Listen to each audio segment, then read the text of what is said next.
तो माहौल क्यों नहीं बनेगा। जिनको नौकरी मिलता है तो निश्चित रूप से उनको फ़ायदा होता है। तो ये तो एक परसेप्शन क्रिएट करने का है ना, लोग परसेप्शन इस तरह का क्रिएट कर रहे हैं। लेकिन नीतीश जी का ना पॉपुलैरिटी कम हुई है, नीतीश जी का ना वोट बैंक कम हुआ है, नीतीश जी का ना व्यक्तित्व कम हुआ है, ना नीतीश जी का काम करने का तरीका कम हुआ है। साथी जो इंडिया अलायंस में हैं आपस में ही टकरा रहे हैं विधानसभा के इलेक्शंस में, तो क्या आने वाले वक्त में इंडिया अलायंस उस तरीके से काम करेगा जिस तरीके से निर्माण हुआ, गठन किया गया? There must be some fault from our side. ये हमारी गलती कहीं ना कहीं है। ये बीच में खबरें चल रही थी वहाँ के अशोक चौधरी और लल्लन सिंह के साथ जो है वो एक साथ, मतलब अच्छे से उनका रिश्ता नहीं है, लेकिन तस्वीर में तो आप दोनों एक साथ हैं, आए हुए भी यहाँ पे। अब तो जितनी भी बड़ी बड़ी मीडिया हाउस है वो बिजनेसमैन के कब्जे में चली गई और बिजनेसमैन के एजेंडे के हिसाब से वो काम कर रहा है। बट ये सब तो बच्चे भी पढ़ते हैं आज के। एनसीईआरटी की किताब में भारतीय जनता पार्टी इतना असेंबली में हल्ला की, हमने एनसीईआरटी का किताब निकाल के दिखा दिया कि आप पढ़ाते हैं और आपको इसमें ऐसा क्या है तो अब मचाना है। कहते रहते हैं जब तक कि हम महिलाओं को हमारा प्रजनन दर क्या है और हम प्रजनन दर को कैसे गिराने में सफल हो पाए हैं, कैसे हमारा जब हम 2005 में आए तो क्या था, अब क्या हुआ और क्यों हुआ। तो नीतीश जी की ना पॉपुलैरिटी कम हुई है, जो नीतीश जी का बेस वोट बैंक है उसमें कहीं छिरन तो हुआ नहीं है। जो लोग परसेप्शन बना रहे थे नीतीश जी का कुछ नहीं है। बिहार सरकार में मंत्री अशोक चौधरी जी इस वक्त झारखंड आए हुए हैं और हमारे साथ हैं। मंत्री जी, एक दो जो सवाल है महत्वपूर्ण, जिस तरीके से बिहार में नौकरियां मिल रही है लेकिन उस तरीके की बातचीत नहीं बन पा रही है।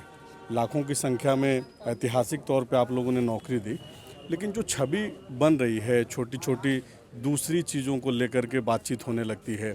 अशोक चौधरी कैसे देख पा रहे हैं इन सारी चीज़ों को? क्यों छवि क्यों नहीं बन रही है? 1,20,000 हम लोगों ने दिया है, टीचरों को बहाल किया है, 1,22,000 और टीचर आ रहे हैं। अब हमारा टारगेट है कि हम 3 साल 2.5 साल जो 2-2.5 साल हमारा बचा है उसमें हम 10 लाख नौकरियां दें। नीतीश जी ने वादा किया है, उस वादा को हम लोग पूरा करेंगे। तो माहौल क्यों नहीं बनेगा। जिनको नौकरी मिलता है तो निश्चित रूप से उनको फ़ायदा होता है। तो ये तो एक परसेप्शन क्रिएट करने का है ना, लोग परसेप्शन इस तरह का क्रिएट कर रहे हैं।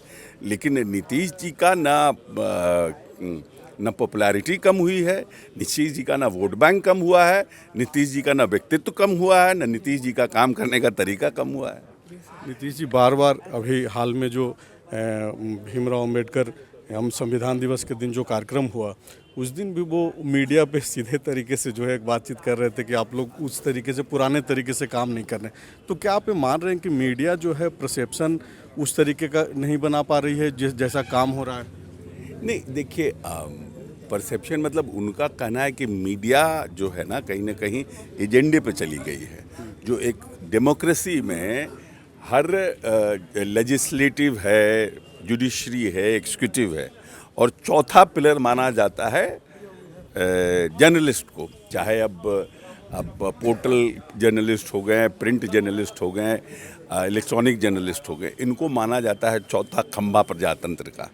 तो चौथा खंभा इंडिपेंडेंट जब रहेगा, जब अपने व्यूज़ लिखेगा जो पहले होता रहा है, तो बेहतर बातों को लोग समझ पाएंगे।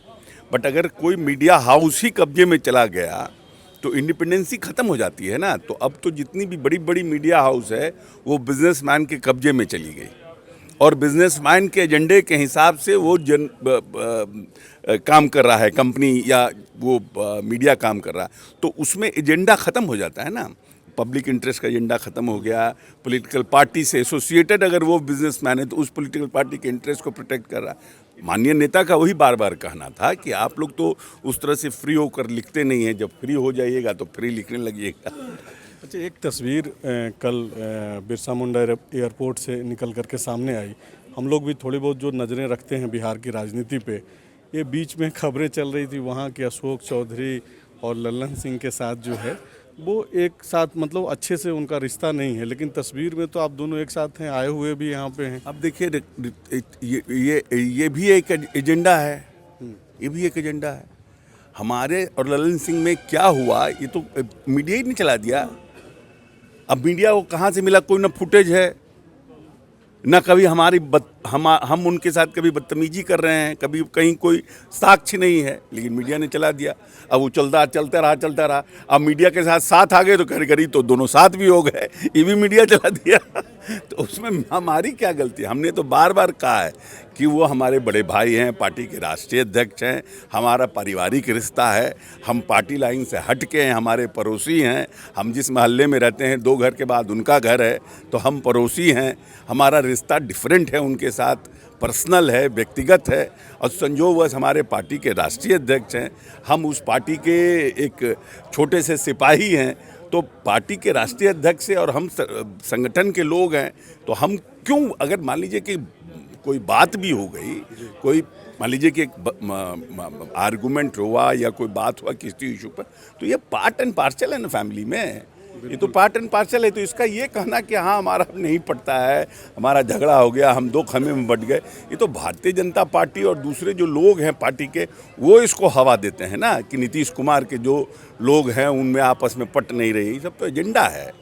अच्छा सर, जहाँ पे हम लोग बातचीत कर रहे हैं झारखंड में, एक वक्त था कि जदयू काफ़ी मजबूत स्थिति में थी। अभी आपके जो प्रदेश अध्यक्ष हैं राज्यसभा भेजे गए हैं, आप लोगों ने भेजा है खीरू महतो जी को, क्या भविष्य में आप तलाश पा रहे हैं ऐसी चीज़ें कि फिर से वापसी आप लोगों की होगी झारखंड में, खास करके अच्छी स्थिति?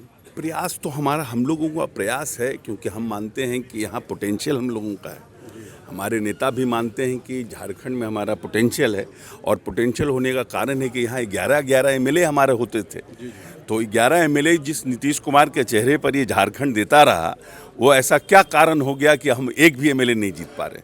There must be some fault from our side, ये हमारी गलती कहीं ना कहीं है। उस गलती को सुधारने के लिए हम लोग प्रयास कर रहे हैं और चाहते हैं कि धारदार बने पार्टी का यहाँ बेस बढ़े, पार्टी धारदार बने, उसके लिए प्रयासरत हैं।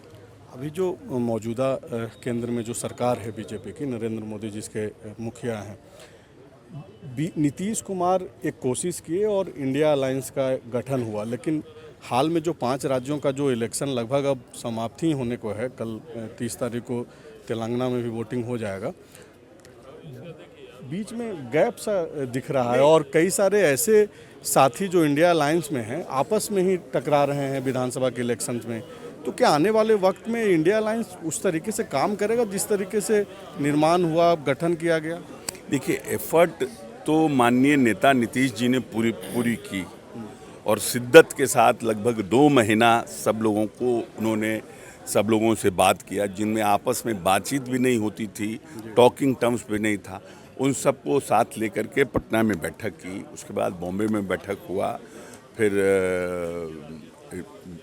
एक जगह हमको लगता है कहीं बैंगलोर में या कहीं एक और बैठक हुई, दो बैठक शायद।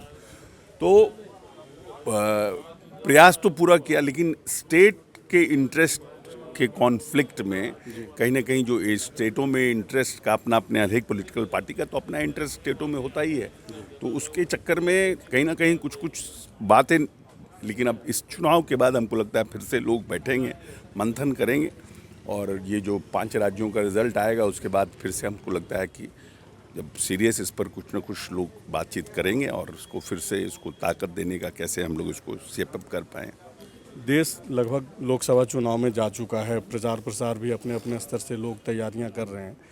क्या झारखंड में जदयू इस संभावना को तलाश रही है कि यहाँ पे भी आप लोग लोकसभा का चुनाव लड़ेंगे? नहीं, लड़ना तो चाहते हैं, लोकसभा का चुनाव निश्चित रूप से लड़ना चाहते हैं, दोनों चुनाव लोकसभा विधानसभा दोनों लड़ना चाहते हैं, और उसी के लिए मेहनत भी कर रहे हैं और उसी के लिए प्रयास भी कर रहे हैं। एक आखिरी सवाल है सर, चूँकि शुरुआत में जिस तरीके से हम लोग बातचीत किए कि मीडिया में जिस तरीके से परसेप्शन बनाने की कोशिश हो रही है नीतीश कुमार को लेकर के खास करके, तो 2-3 जो उनके बयान हैं, एक तो सदन के भीतर उन्होंने जो बात बोली, उसके बाद आप ही के घर में एक जो फंक्शन था उस दौरान की एक तस्वीर निकल के सामने आई, फिर अंबेडकर दिवस के दिन थोड़ा बहुत जो चीज़ें निकल कर के आई, तो लोग ये बोल रहे हैं कि जो भाजपा के खास करके जो लीडर हैं कि नीतीश कुमार जो है बीमार से हो गए हैं, मांझी जी ने भी एक बयान दे दिया, तो क्या ये भी एक उसी गेम का हिस्सा है कि इस तरीके का एक कैसे क्या what did he said? First of all 3 बात की आपने चर्चा की। पहली बात जो उन्होंने हाउस में कहा, वो बात नीतीश कुमार बहुत पहले से कहते रहते हैं, जब तक कि हम महिलाओं को हमारा प्रजनन दर क्या है और हम प्रजनन दर को कैसे गिराने में सफल हो पाए हैं, कैसे हमारा जब हम 2005 में आए तो क्या था, अब क्या हुआ और क्यों हुआ, और कैसे और हमें आने वाले समय में इस जनसंख्या को, प्रजनन दर को गिराना है। उस पर उन्होंने कहा ठीक है, हम समझते हैं कि नीतीश जी से लोग को एक्सपेक्टेशन हो सकता है इस तरह का नहीं था जिस तरह से उन्होंने एक्सप्लेन किया, बट ये सब तो बच्चे भी पढ़ते हैं आज के। एनसीईआरटी की किताब में भारतीय जनता पार्टी इतना असेंबली में हल्ला की, हमने एनसीईआरटी का किताब निकाल के दिखा दिया कि आप पढ़ाते हैं और आपको इसमें ऐसा क्या है तौबा मचाना है। ठीक है, मतलब हम मानते हैं कि नेता ने उन बातों को कहा। एक दूसरी बात आपने कहा हमारे घर का, अब हमारे पिताजी के ऊपर पुष्प अर्पित करके प्यार से अगर मेरे ऊपर कुछ पुष्प फेंक भी दिए तो उसमें कौन सा बड़ा खराब बात कर दिए। अब मेरे पिताजी वाला काट दिया मीडिया और मेरा वाला दिखा रहे हैं कि गए थे पिताजी को करने, कर दिए अशोक चौधरी को, तो आप परसेप्शन क्रिएट कर दिए। अच्छा, फिर तीसरा है कि अंबेडकर जी वाले में जो मीडिया को उन्होंने कहा कि आप लोग तो बहुत बार बोल चुके हैं, तो आई डोंट थिंक सो कि he has said something weird और समथिंग एकदम एब्स्ट्रैक्ट कुछ बोल दिए। I don't think he is the most. इतनी जो भीड़ 2 लाख आई उस दिन, वो किसके लिए आई, वो किसके लिए वो भीड़ आई, फॉर बोला तो जा रहा है कि अशोक चौधरी जी का वो शक्ति प्रदर्शन था। नहीं, देखिए ऐसा है कि रैली पार्टियां करती रही, वो रैली हम लोगों ने, जो हमारे दलित जो समुदाय के लोग थे उन लोगों ने वो रैली किया। ठीक है, I was one of the organiser of doing that, but effort तो सब लोगों ने लगाया ना।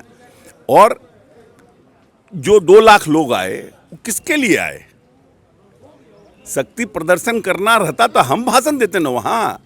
हम तो घूम घूम के लोगों को कहा कि नीतीश जी को जो आपको दिए 18 साल में, और जिस तरह से आपके आरक्षण को बढ़ाया है, जिस तरह से आपके नौकरियों को दिया, जिस तरह से आर्थिक सामाजिक रूप, वो नीतीश जी के प्रेम में आए ना लोग। जो इतने लोग बाल बच्चा सब कोई घर से लेके सतुआ झोला बांध के आया, वो तो नीतीश जी के लिए आया ना। तो नीतीश जी की ना पॉपुलैरिटी कम हुई है, जो नीतीश जी का बेस वोट बैंक है उसमें कहीं छिरन तो हुआ नहीं है।